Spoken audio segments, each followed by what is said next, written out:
தனியார் வானிலை ஆர்வலர் திரு பிரதீப் ஜான் இணைந்திருக்கிறார். திரு பிரதீப் ஜான், இந்த முறை 2 டோப்ளர் ரேடார்கள் வாங்குவதற்காக 56 கோடி ரூபாயை தமிழக அரசு பட்ஜெட்டில் அறிவித்திருக்கிறது. இந்த டோப்ளர் ரேடாரினுடைய பலன்கள் என்னவாக இருக்கும்? இதன் மூலமாக மழை அளவை கணிக்க முடியுமா?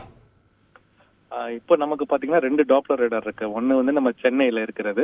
அதோட இது பாத்தீங்கன்னா கிட்டத்தட்ட 500 கிலோமீட்டர் தூரத்துல வரைக்கும் நம்மளால அதோட ரேஞ்சுன்னு நம்ம சொல்லுவோம் பாக்குறதுக்கு. ஸோ இன்னொரு ரேடார் வந்து பாத்தீங்கன்னா நம்ம காரைக்கால்ல இருக்கிறது. ஸோ 2 ரேடார்கள் நமது மாநிலத்துல இப்ப இருக்குது.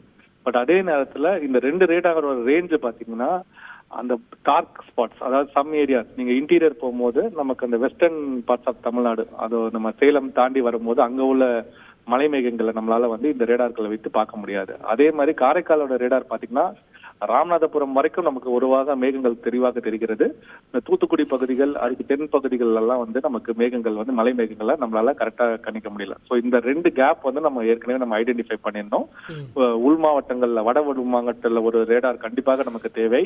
ஏன்னா இந்த கிருஷ்ணகிரி, ஈரோடு, சேலம் மாவட்டங்கள்ல உள்ள மலை மேகங்கள் நம்மளால வந்து கணிக்க முடியாத ஒரு காரணம் இருக்கிறது. அதே மாதிரி தென் மாவட்டங்கள், அதாவது தூத்துக்குடி, நெல்லை, கன்னியாகுமரி போன்ற மாவட்டங்கள்ல நமக்கு வந்து தென்காசி போன்ற மாவட்டங்கள்ல மலை மேகங்கள் வரும்போது நமக்கு அதோட இது பிடிக்காம இருக்கு. ஸோ அந்த 2 கேப்பை ஃபில் பண்றதுக்கு இப்ப நமக்கு இந்த 2 ரேடார் தேவைன்னு நம்மளும் சொல்லியிருந்தோம். ஸோ அதுக்கு இப்ப அந்த அரசு நடவடிக்கை எடுத்திருக்கு.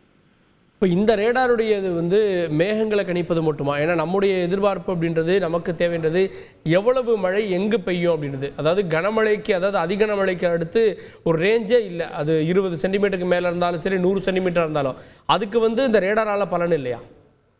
ரேடார்ன்றது வந்து நம்ம யூஸ் பண்றதுக்கு பொதுவா நம்ம வந்து கிழக்கு கடற்கரையில், அதாவது பே ஆஃப் பெங்கால்ல வந்து பாத்தீங்கன்னா சைக்ளோன் டிடெக்ஷன் ரேடார்ஸ் நம்ம சொல்லுவோம்.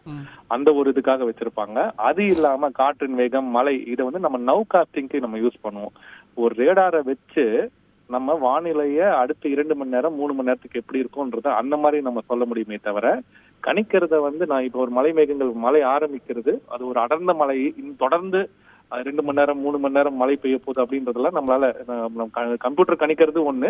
பட் இது ரியல் டைம் பேசிஸ்ல நம்ம ரேடார் வச்சு கணிக்க முடியும். ஸோ இந்த நவ் காஸ்டிங்க்கு இந்த மழை தொடர்ந்து எப்படி பெய்யும், மழை மேகங்கள் வந்து வலுவடையுதா இல்லையா, காற்று அதிகமாக இருக்குதா புயல்ல, ஸோ புயலோட மையப்பகுதி எங்களுக்கு மையம் கொண்டு இருக்கிறது, இதெல்லாம் தான் நம்மளால ரேடார் வச்சு நம்ம பண்ண முடியும். ஸோ அந்த வானிலை கணிப்புன்றது வந்து இந்த நவ் காஸ்டிங் அடுத்து 2-3 மணி நேரத்துக்கு தான் அதோட தாக்கத்தை நம்ம ரேடார் வச்சு சொல்ல முடியுமே தவிர, நாளைக்கு எப்படி மழை பெய்யும், நாளானிக்கு எப்படி மழை பெய்யும்ன்றதுக்கு அதுக்கு வந்து நம்ம வெதர் ஃபோர்காஸ்டிங் இருக்குது. ஸோ நம்ம நியூமெரிக்கல் வெதர் மாடல்ஸ் இருக்குது, அதை வச்சு நம்ம கணிக்க முடியும். ஸோ நியூமெரிக்கல் வெதர் மாடல்ஸோட வேற, ரேடாரோட வேலைகள் வேற. செய்திகளை உடனுக்குடன் தெரிந்து கொள்ள உடனே சப்ஸ்கிரைப் பண்ணுங்க.